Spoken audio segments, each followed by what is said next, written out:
What's up, guys?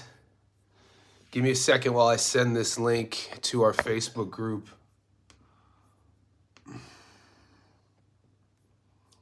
Here we go. Share. Copy.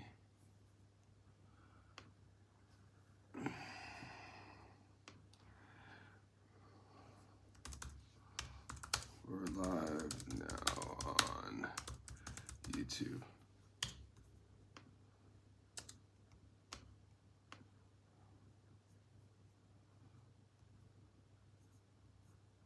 Post.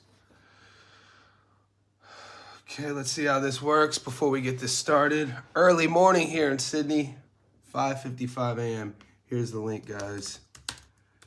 Here's the link, guys. I'm live now. Paste. All right, before we get started, what I'm trying to do is bring everyone together. We have our public Facebook group, Boxing News Today, close to 71,000 people. We do our best to keep it clean, keep it on topic. It's curated. I have an administration who curates it so there's no spam in it. You can't go to any other boxing group on Facebook and find one as streamlined as ours. I take pride in that. I don't like seeing links. I don't allow outdoor links. I don't allow spam. I don't allow people trying to sell things. The Facebook boxing group is specifically for that, boxing. People who want to have an ongoing educated conversation. And this is the first live stream on YouTube that I'm trying to bring everybody together. Now, earlier today, we put up in our Facebook group the title of this, a boxing loss that really affected you. Somebody maybe over the years that you cheered for, maybe you knew them and things just didn't go their way. So like I always do, I'm going to give people in the group a shout out. Before I get this going, we've had a lot of comments in the Facebook group. Some of those people are, if this is you, I say thank you. Rafael Tenorio, Raymond Jefferson, Joey Esberg, Marvin Selamilea, Burbane Wooldu, Frank Rios Sr., Coy Walker, Rolando Morales, Bobby Duarte, Don Andrews, Brandon Renner, LeBoy Richard, and Taurus Rick. So far, all of you guys have commented on the post on Facebook, and I say thank you. This is why our group is growing. The way the algorithms work on Facebook and YouTube is when people interact, either like, comment, or share, we get suggested to more people. So if you know people who enjoy this educated conversation, share the post. All right, what loss made you sad in boxing? And I'll start first with, before I tell you my, Taurus Rick, Tyson versus Douglas, Tyson Lewis. Tyson versus Douglas, man, that shocked the world. We talked about that yesterday.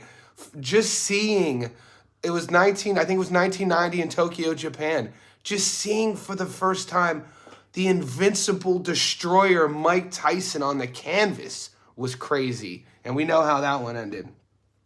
LeBoy Richard said Tate versus Weaver. Brandon Remmer said Spence, and he was hurt. And I can relate to that, Joe. The loss that had the biggest effect was Jimmy Young getting robbed against Ali. Yes, Joe, I did a film on Jimmy Young. If you go it's on YouTube. If you go on my channel on YouTube when I'm done here, under playlists, there's a playlist called Boxing Untold, and it's all about Jimmy Young. Man, Jimmy Young got robbed his whole career. It's wild to see the corruption in anything, but let's keep it on boxing. How it could just change the trajectory. Oh, Joe, appreciate you. How it could just change the trajectory of a man's career and a man's legacy. But that's a good one. I like the throwback ones, and I like the ones from our past because it reminds the new boxing fans, it reminds the younger generation where the sport came from. So that's really important. Brandon Remner says the Errol Spence loss hurt. I think a lot of the Errol Spence loss has to do with, and I'm not speaking for Brandon, but how he lost. There's one thing with one of our favorite fighters losing, maybe a slugfest, or like you just mentioned, Jimmy Young getting robbed. That's a different type of loss. when you get a loss like EJ getting beat up, physically deteriorated, all these questions about his health, that hits us differently. That hits us a little bit closer to our heartstrings. So that's always difficult as well.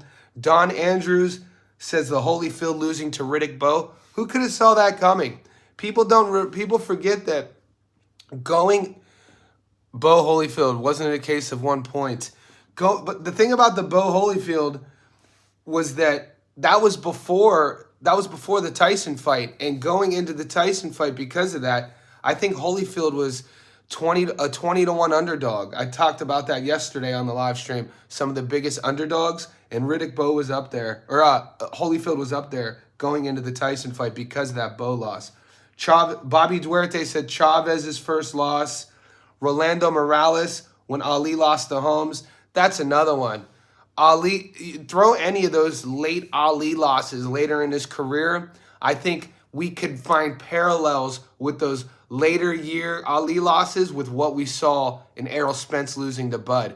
Not how they lost, but the emotions attached to the loss, the heartstrings. When you see either an Ali, an aging fighter who shouldn't be in there, or when you see an Errol Spence Jr., a fighter who's super charismatic, that something's obviously wrong, those ones hit differently. Marvin Selamela has an interesting one, which I like. Andre Berto's lost to Guerrero with both of his eyes slammed shut. I became a Berto fan that night, and the Errol Spence loss to Crawford. Let's talk about Berto's loss to Guerrero and when his eyes were like here. It's a famous boxing photo.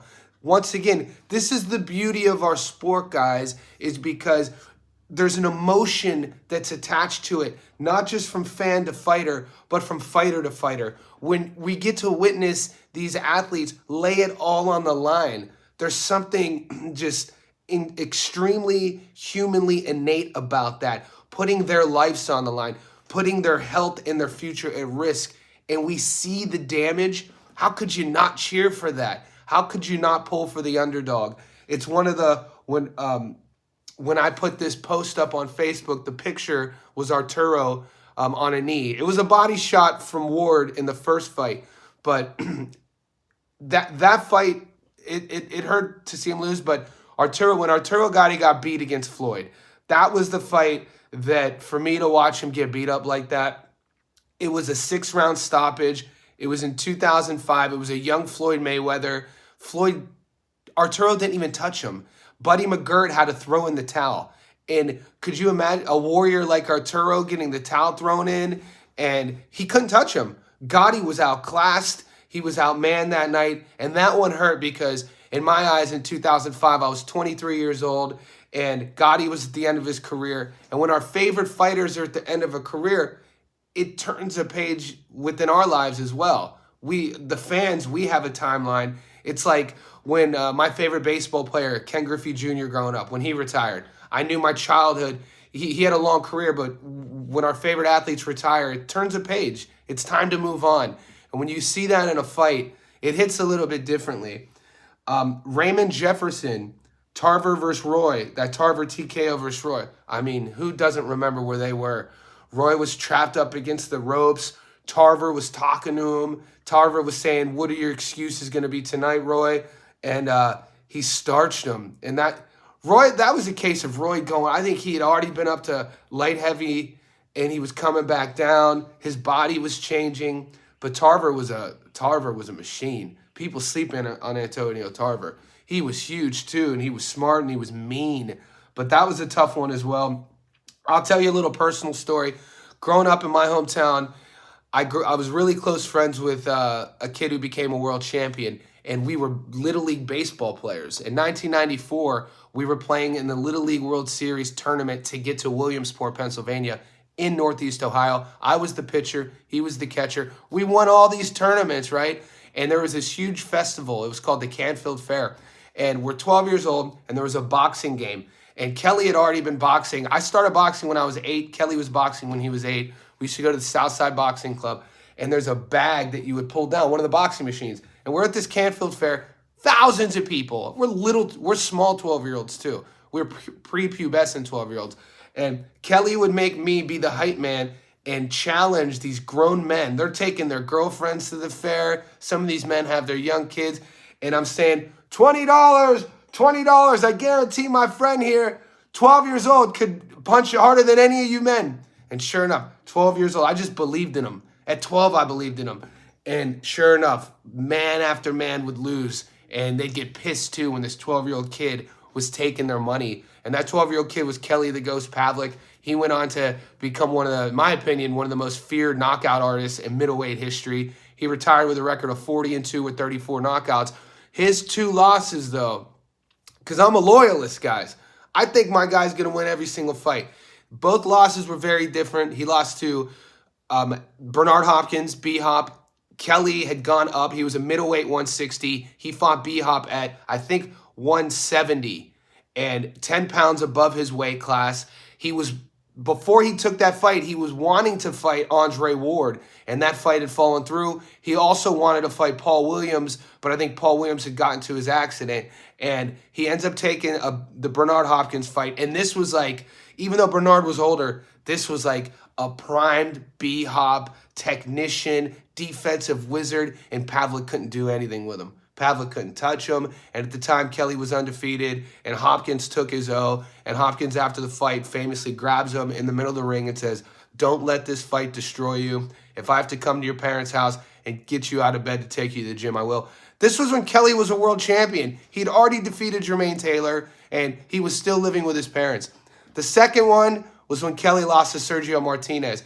Martinez still, I just read an article, Sergio's still fighting, which is chaos, but Sergio, one of the greatest from his country, and he put on fighting is all about trajectories, and a lot of it, time, matchup, styles matter. And when Kelly caught Sergio, he caught Sergio in the midst of that. I think he was undefeated for a few years, and Sergio outclassed Pavlik. And those were my 2 personally, just because I have a close connection with the fighter, Kelly Pavlik. And then the other one was Gotti, just because like one of my parents was from Italy. Gotti had Italian roots, and I think we like cheering and we like becoming connected to things that we can relate to. But guys, thanks for the support. If you're from Facebook, thanks for coming over to YouTube. And if you're not on Facebook and you're YouTubers, go to Facebook, like and subscribe to our channel, Boxing News Today, and stay tuned. It's only 6 a.m. here in Sydney, so you'll be seeing a lot more of me today. Get after it.